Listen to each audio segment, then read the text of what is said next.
So then second pillar is contesting. And so our goal here is to just annoy and distract the shooter. So kind of the player instinct is to always go for a block, right? Which gets us into a lot of trouble. We're either too close again, where we killed our stick arm distance and we're going to get beat in a different way because we're too close trying to block them. And so talking about targeting first, what are we contesting?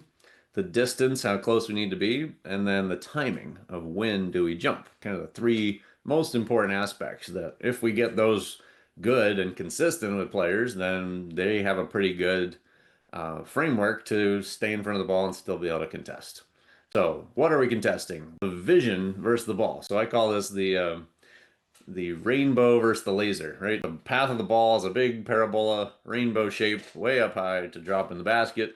Contesting the line of that ball would be very difficult for most players, regardless of their size and length and ability of jumping.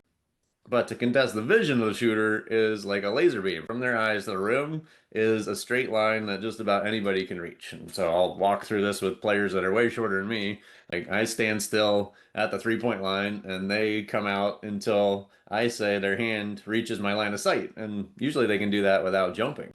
And then when they have the ability to jump, it means from even farther away, they could jump and still reach the line of sight. And so, really, what we're talking about here is just the probability of a made shot. And so, we don't need to block the shot to impact misses, right? The visual distraction in the eye line of the shooter is enough to cause usually a 20 up to 50% impact on misses, right? So, if you had a really good 40% 3-point shooter and you get them to miss half as or twice as much, so they make half as many, right? We just went to a 20% 3-point shooter and we probably won that game if that was one of their better players, right? And so we connect this again to the stick arm. We match the height of the ball.